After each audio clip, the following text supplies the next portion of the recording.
नाजरीन, हमारे साथ माहिर कानून खालिद लतीफ़ चौधरी साहब मौजूद हैं, जो डिस्ट्रिक्ट कसूर बार के सदर हैं। उन्हीं की ज़ुबानी जानते हैं कि रमज़ान के कत्ल केस पे कानूनी अहमियत क्या है और मुलजिम को इसकी कितनी ज़्यादा से ज़्यादा और कितनी कम से कम सज़ा मिल सकेगी। बहुत शुक्रिया चौधरी साहब, आपने वक्त दिया। चौधरी साहब, बड़ा अजीब व गरीब सा ये कत्ल का वाक़या है। एक औरत जो 30 साल एक शख्स के साथ ज़िंदगी गुजारती है, अपनी 2 बच्चियों की शादी भी कर देती है, 4 बच्चे उसके बाकी रह जाते, 6 बच्चों की माँ है।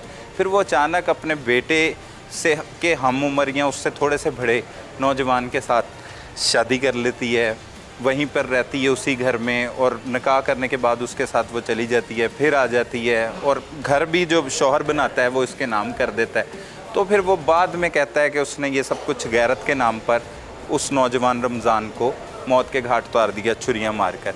तो ये पहले तो ये बताएं कि हमारे माशरे में ये चल क्या रहा है, इससे दुरुस्त किस तरह से किया जा सकता है, उसके बाद कानूनी राय लेंगे आपकी। सर, सबसे ये जो आपने बात की ना, जो सबसे पहला सवाल ये है कि हमारा माशरा इखलाकी इन्हितात का शिकार है। बिल्कुल। उसमें एक बहुत बड़ा रोल जो है ये मोबाइल ने प्ले किया है, जो इसने हमारे माशरे में चीज़ों को पॉजिटिव कम और उसका नेगेटिव इस्तेमाल ज़्यादा है। बिल्कुल ऐसे ही है।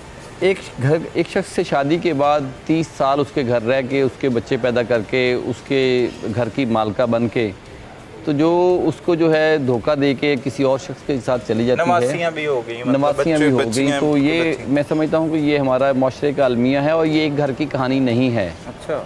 यहाँ आप फैमिली कोर्ट एक अलग से, हमारे डिस्ट्रिक्ट कसूर में एक अलग से पूरा कॉम्प्लेक्स बन गया है, जिसमें तकरीबन 4 जजेस बैठते हैं और एक जज की डेली की पेशी लिस्ट 130, 140, 150 केसेस की है।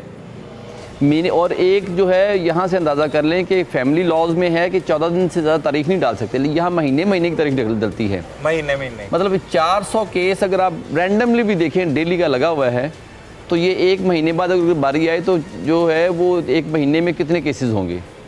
तो उसकी रीज़न ये है कि मैं समझता हूँ कि हमारे माशरे में इस अखलाकी तरबियत की ख़ास तौर पे माओं को ये ज़रूरी जो है, अपने बेटियों को जो है ये तालीम देने की ज़रूरत है कि बेटा घर जो है वो एक दफ़ा ये एक्चुअली लस्ट है एक रीज़न, दूसरी रीज़न पैसा है कि चकाचौंध वो जो मतलब दूर के डोल सुहाने होते हैं, एक दफ़ा उसके साथ देखा पैसा भी है, वो एक घर छोड़ के बच्चे छोड़े और चली गई, लेकिन आगे जाके फिर वो चीज़ें उतनी जो एक्सपेक्टेशंस होती हैं, जो तवक्कुआत होती हैं, वो पूरी नहीं हो पाती, फिर रिवर्स हो गए।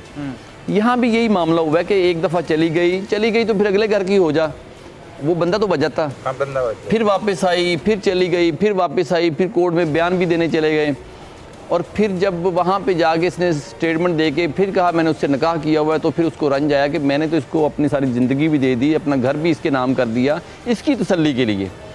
तो फिर वो बंदे ने रिवेंजफुल हो के, हालांकि मैं समझता हूँ कि अगर एक काम उसके साथ गलत हुआ है तो वो उसका भी कानून मौजूद है कि अगर वो घर उसका बनाया हुआ था तो वो उसने इसके नाम लगाया हुआ था, क्योंकि उसके कोई ज़राए आमदन तो थे नहीं खातून की, तो वो सिविल केस करके उसको घर वापस ले सकता था। ऐसा मौजूद है कानून में। उसने जो है वो ये साबित करना था कि मैं चूँकि वर्किंग मैन था, मैं ही कमाई करता था, मैंने ही घर ख़रीदा या जगह ख़रीदी, घर बनाया। खातून का तो नाम कोई पीछे से ना विरासत आई, ना ये कोई काम करती थी, तो ये तो मैंने अपनी मोहब्बत में इसके नाम कर दिया था, तो ये मुझे वापस दिलाया जाए, ये इसने चूंकि मुझे छोड़ दिया है। अच्छा, मिल सकता है जी, ये सिविल केस करके ये मिल सकता था। अच्छा।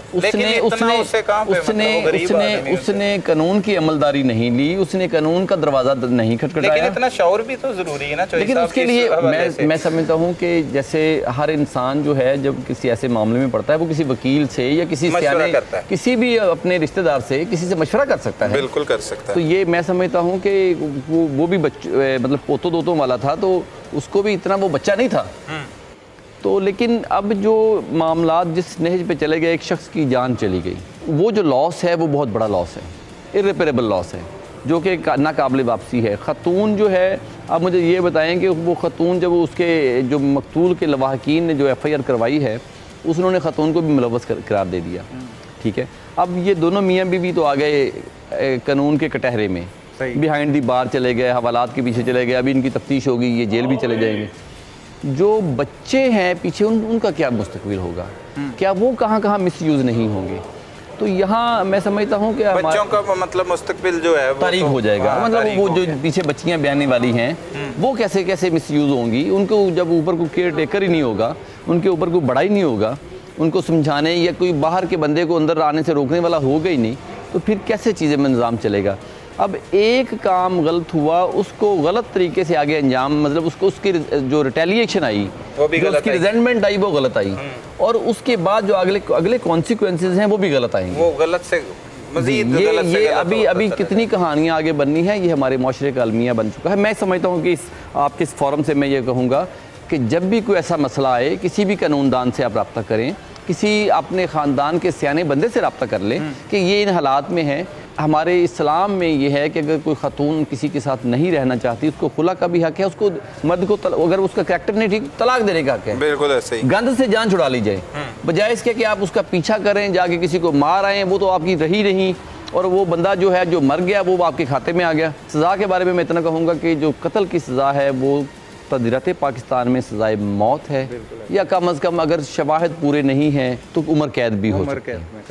اور اگر پولیس نے وہ استغاثہ یا جو اس کی شواہد پورے صحیح اکٹھے نہیں کیے تو یہ بری بھی ہو سکتی ہے. شکریہ چوئی صاحب, تھینک یو ویری مچ.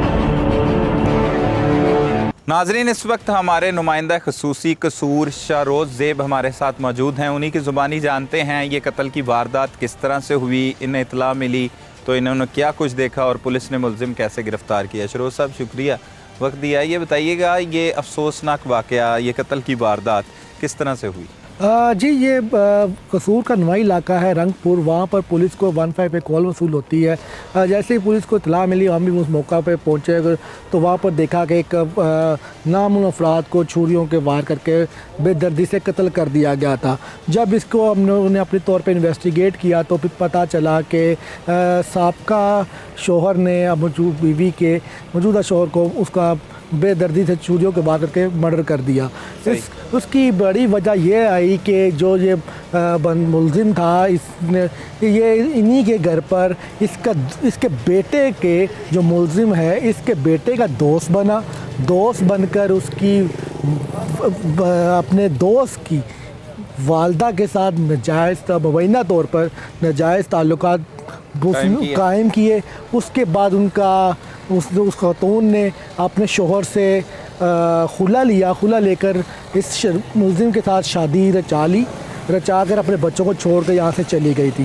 اس کو رنج تھا اس ملزم کو کہ اس کی بیوی نے اس کا اپنے بیٹے کے دوست کے ساتھ اس طرح سے وہ شادی کی. اس خاتون کے 6 بچے تھے جن میں تو 2 کی شادی ہو چکی تھی, اور اس کو خاوند کو اس کا شدید غم تھا, لیکن اس نے قانون کو اپنے ہاتھ میں لیتے ہوئے بے دردی سے چھریوں کے وار کر کے اس ملزم نوجوان کو بے دردی سے قتل کر دیا تھا.